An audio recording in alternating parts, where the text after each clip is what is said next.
So our second speaker today is Julia Landweber, and Julie is Associate Professor of History at Montclair State University. She received her PhD in History from Rutgers University, and her most recent article, This Marvelous Bean, was published in French Historical Studies in 2015. It examines the question of how the French adopted Arab Ottoman coffee and reimagined it as their own national drink over the course of the 18th century.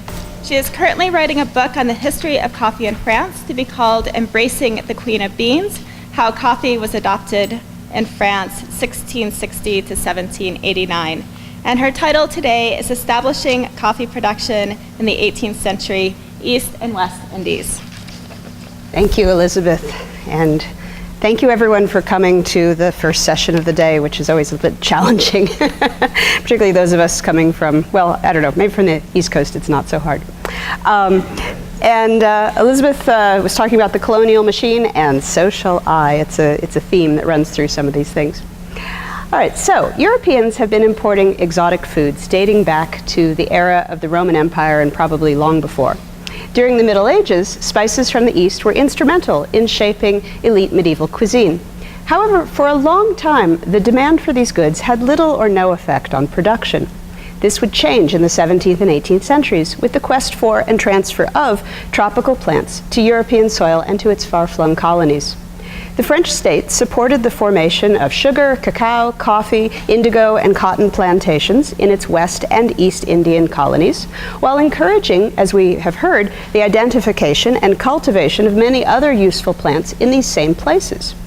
State-sponsored science in the form of a network of botanists and botanical gardens founded in both metropole and colonies aided these projects. Establishing commercial production of agricultural commodities, in most cases foreign to the colonies, was often fraught with challenges. In today's paper, I'm going to examine the messiness of this process with a case history of how coffee came to the 18th century East and West French Indies. From rocky beginnings involving the smuggling of fragile seeds and rare cuttings in the 1710s and 20s to the so-called coffee revolution that exploded across the French Caribbean between 1765 and 1785, the history of coffee demonstrates how knowledge of non-European plants could be turned dramatically into profitable enterprises in the 18th century. James McClellan and François Rigaud, in their study, The Colonial Machine, point particularly to coffee's role in the French colonies as, in their words, a powerful example of the economic value of applied botany. However, the colonial machine was, and I've been having a crash course in the colonial machine recently, and what I've discovered is that it was a very Byzantine apparatus whose parts did not always work together as a harmonious whole. The Marine Council was one part of it. It largely oversaw the colonies, and it supported French planters' interest in coffee. Then you have scientific institutions, notably the Académie Royale des Sciences and the Jardin du Roi, which worked together, both of them in Paris, and they made many efforts to assist coffee cultivation projects. But there's also a third part of the machine that I'm very interested in, the Compagnie des Indes Orientales. It was also a state-sponsored organization. It worked closely with the scientific institutions and with the Marine Council, but it used royal edicts as a tool to fight many of these same colonists' attempts to develop coffee commercially. And colonists had to thread a path between these conflicting positions within the colonial machine, which ultimately governed their actions and their lands and their profit potential. I thought it might be useful to see at a snapshot glance where I'm talking about. So if you can see the red dots around, some of them very tiny in the South Indian Ocean, for example. The 1710s were a decade percolating with coffee growing projects. Over the previous 30 years, coffee's reputation had advanced from first impressions in France as a risky drug to becoming an increasingly fashionable beverage desired by all who could afford it. With money pouring out to pay foreign importers, coffee had begun costing the French far too much. And so, as this map shows, our locations in France, in Arabia, in the Indian Ocean, and in South America, men of very different backgrounds independently hit upon the same idea that France should enter into the business of producing coffee. For some, this would mean acclimating the plant to France itself. For others, it involved locating new sources of coffee indigenous to existing French colonies. A third set was sufficiently confident in Arabian coffee's durability that they begged, borrowed, or even stole seeds from any source available, and then transported and transplanted those seeds everywhere they could find takers. The term acclimate, meaning to adapt exotic plants to new climates, appeared first in French in the 1780s, and it seems to have been a French concept, but practice preceded vocabulary by many decades. In August 1713, botanist Antoine de Jussieu received a gift of seeds from a Dutch colleague in Amsterdam. By November, he had sprouted the seeds at the Jardin du Roi, where he was a professor. He would then publish a report on this, actually several reports, and he wrote in his first report, "These trees have become very common in Holland." This is a report to the Royal Academy of Sciences that you see here on the left. One hopes, he continued, that soon they will also spread in France and thrive even better, because France's climate is more temperate, and the seeds of these trees grow very quickly. End quote. The following year, his young plants were joined by one or two mature specimens that soon flowered and fruited, and in 1716, the Royal Academy of Science elected Dr. Apothecary Michel Isambert to transport 3 of de Jussieu's plants to Martinique, with the goal of testing whether this now Frenchified coffee might flourish in the West Indies. At the same time that de Jussieu was tinkering with acclimating coffee plants in Paris, others were slowly discovering that on France's Indian Ocean colony, the Ile de Bourbon, shown here, or modern Réunion, a wild variety of coffee was already growing abundantly. The first mention came in a 1710 report by Antoine Desforges Boucher, who had been stationed on the island as a quartermaster and secretary to the governor. Although he addressed his memoir to the directors of the Compagnie des Indes, which controlled Bourbon, evidently no one noticed. The Compagnie's Secretary General, Louis Boivin d'Ardancourt, visited Bourbon on a completely unrelated fact-finding mission a year later in 1711, and he was startled when one of the several slaves accompanying him and a planter on a tour of the countryside pulled some grains out of his pocket, which Ardancourt immediately identified as wild coffee seeds. Even more surprised was the planter leading the tour, who had not recognized the trees growing all around. Quote, "We retraced our steps to find wild coffee trees 10 to 12 feet tall, full of fruit and mature pods falling to the ground," reported Ardancourt. "I collected as much as possible, made 2 small bales, and brought it back to France to know its quality." Yet it wasn't until 1718, after another sample of Bourbon coffee was presented to the company directors in Paris, and de Jussieu had approved the idea of a new variety of coffee that might rival mocha, that the company decided to invest in its cultivation. Meanwhile, also in 1711 to 1713, a delegation of French merchants from Saint-Malo, sailing under the aegis of the company, made the second of 2 historic voyages to Yemen, or Arabia Felix as they called it, for the coffee trade. An invitation to visit the ruling imam had 3 unexpected results. And their first voyage, they only were on the coast in the city of Mocha, where there's a huge coffee market. But the imam who ruled Yemen lived 8 days walk in the interior in the city of Moab. So this was the first time they went to the interior of the country. So there were 3 results. First of all, the Saint-Malo merchants were able to negotiate a treaty for Louis XIV involving a promised shipment of mocha coffee plants for the Ile de Bourbon. Secondly, because they went inland, they became the first Europeans to actually see Yemeni coffee plantations. And thirdly, they learned the Yemenis' methods for cultivating coffee. All 3 things held tremendous potential for the future of French coffee cultivation. As the merchants stopped in Bourbon for a lengthy pause on their way home to France, they could have shared their news and knowledge with the islanders whose land their parent company controlled. So it would appear that all the necessary parts were coming together to make Bourbon the leader in French coffee production. But of course, history is rarely so tidy. And this is a manuscript map. I know it's a bit hard to read, it's dark, but it's very interesting. Manuscript map of Bourbon. Okay, so as I was saying, history is not as tidy as we'd like it to be. And the colony of Bourbon struggled mightily at what should have been an easy project. Despite having an indigenous source of coffee at hand, and then receiving bonus coffee Arabica plants direct from Yemen in 1715, and having the backing of the Compagnie des Indes, Antoine Desforges Boucher and the governors he worked for before himself becoming governor in 1723 had to force uninterested colonists to grow coffee. This he did with a combination of debt forgiveness, arm twisting, and price manipulations. He offered them advance payments against future harvests. He raised the price that he would pay for coffee, and because the company didn't fully trust the Bourbon variety, he paid extra for mocha beans. Finally, these things not working, he threatened to sequester any planter's harvest unless that person could prove that he also had at least 200 mocha coffee trees capable of fruiting. It wasn't until 1725 that Desforges-Boucher could report confidently to the company directors that, quote, coffee is making incredible progress on this island despite all the hitches. And so we can see on this map there is coffee growing. This is Desforges' own plantation, and I believe those are also coffee trees that he was cultivating. He says, it has become absolutely naturalized here. I believe the quickest way to make this island wealthy and valuable to the state would be to shut off trade with Yemen. Our coffee is of equally fine quality, and the shipment of 1726 will be of good size, and it will doubtless grow every year thereafter.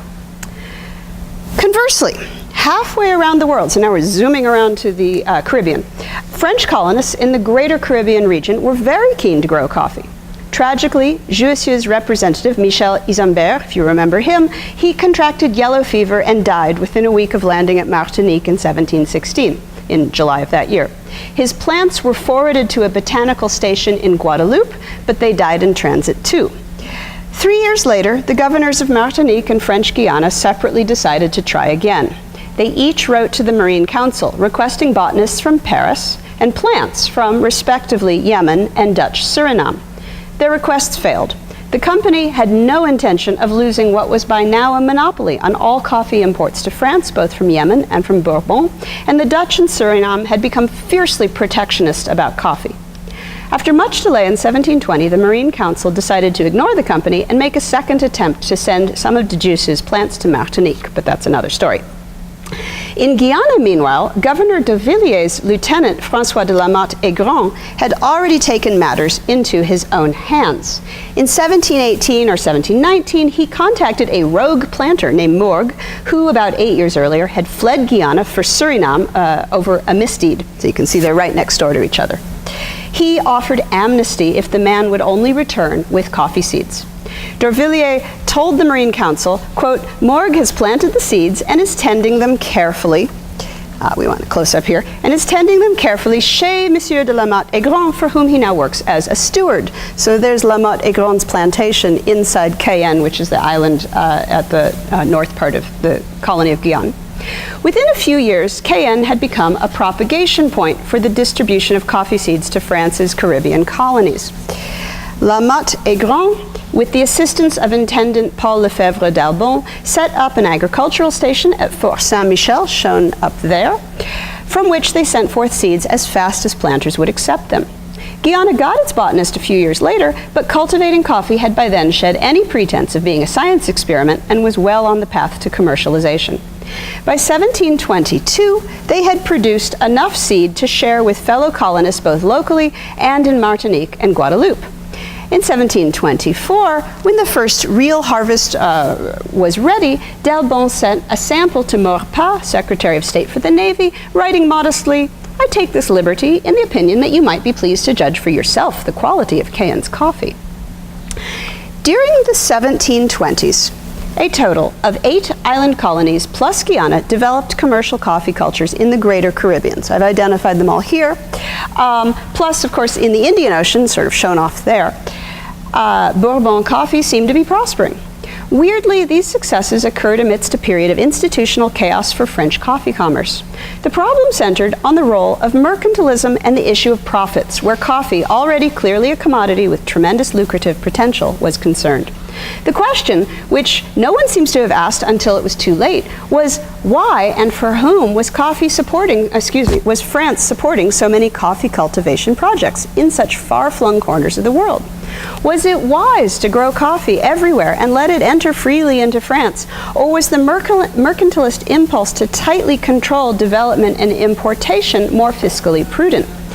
The answer depended upon one's perspective. Was the intent to line the royal coffers and revive the fortunes of the Compagnie des Indes? Or was it to assist planters in the colonies and enrich sellers in the metropole? Or, if money was not the issue, was the goal to deploy new botanical and scientific expertise at the frontiers of both agricultural and dietetic knowledge for the benefit of the French people.